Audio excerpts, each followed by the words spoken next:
Donnie and Dolly. The team is supported by ableauctions.ca.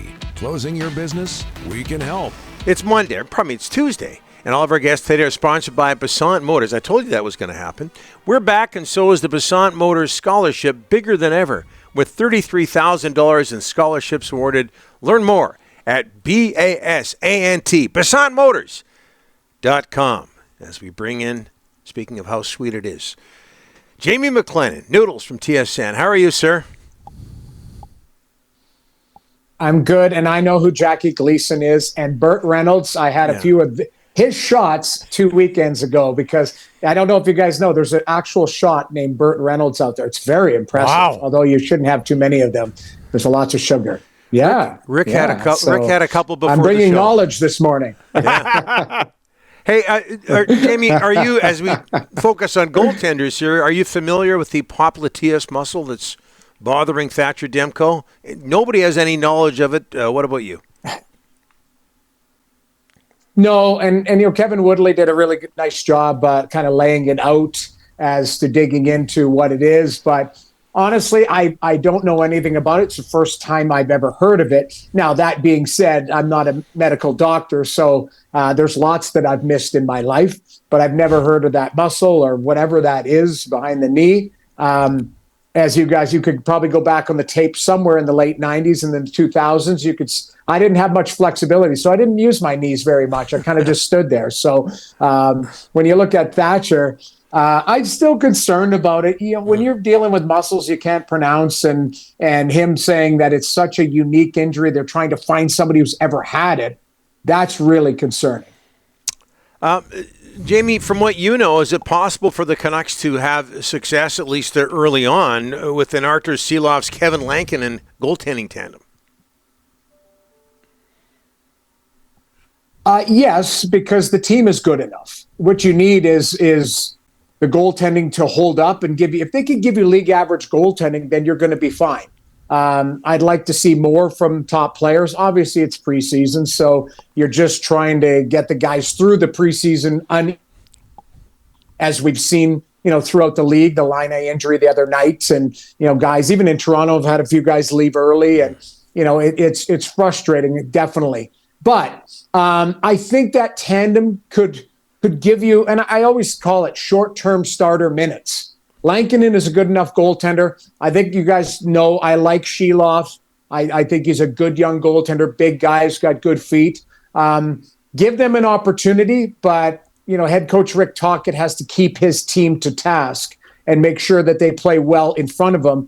And they have. I mean, they were a team that dealt with adversity last year and did a very good job and protect their goaltender and their D. So I think they could continue on doing it, but you're a lesser team when you don't have a superstar like Demko in the net, and that's the reality of it. Jamie, what great drama yesterday in Boston, the Jeremy Swayman situation. I mean, a few months ago they had Allmark and Swayman. Now they're down to Korpisalo. What's going on, and how damaging is this negotiation and everything that happened yesterday? It looks like they're far apart still. It is damaging, but cash is king. You can repair the relationship by signing a deal or finding lots of money. I didn't love that they took the negotiations public. I thought that it's a line, because let's look at it this way. If Louis Gross took it public, then that the Boston Bruins franchise would be very disappointed, and that's what we're seeing on the other side. That being said, Jeremy Swayman's a top-tier goaltender. I don't know how far apart they are. It sounds like they're less than $1 million, really. So I think you've got to find, a happy medium. But I didn't like that it went public. I think Swayman's a top-tier goaltender. I wish that he had maybe one more year under his belt so we knew exactly what he was, as far as, is he a 60-game starter like Demko, or is he a 45-game starter like we see tandems throughout the league? So that's, I think, the biggest question mark. But when you trade Allmark, you basically put all your eggs in his basket. Now, that being said, Korpisalo has been a starter in this league. Now, he played north of 50 games last year, didn't play great in Ottawa. Now, they were a flawed team. But I think Korpisalo will be able to give just like I talked with with Lankinen and Sheloffs, that short-term starter minutes until Swayman arrives on the scene. And you know what? Now it's into the politics and kind of winning the court of public opinion. And Boston threw it out there yesterday. We'll see how the response is from the Swayman camp. Jeremy, sorry, I called you Jeremy. Jamie, what were your thoughts on the preseason when you played? Did you think there was too many games? Like, everyone's freaking out. JT Miller hasn't played a preseason game. You saw what happened to Drew Doughty. You saw what happened to Patrick Laine. Reinbacker as well, by the way. He's out 5-6 months. What are your thoughts on the preseason? Is it too long? Should they cut it down?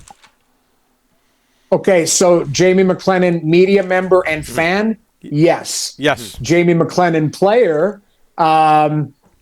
You know what? I always felt like I was fighting for my life.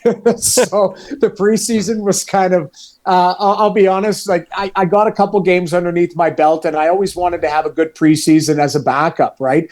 That being said, with the, had to dress a veteran rule, if there were 8 games, I would dress all 8, even though I wouldn't play that night. They just needed somebody with north of 400 games on the roster or whatever the rules were at the time. I don't love preseason, especially as a goalie. It's very scrambly.